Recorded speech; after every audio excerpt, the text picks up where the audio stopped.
then electron will be given.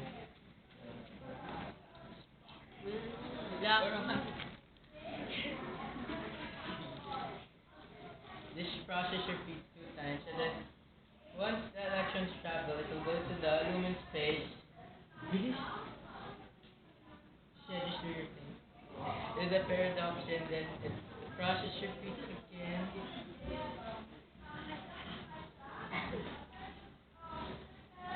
Okay. Photons will be sent.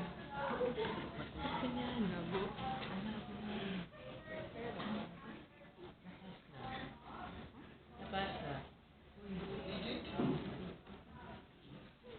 The paradox is that the NADPH will discard the electron and there forms ATP. Yay. Very good. Huh?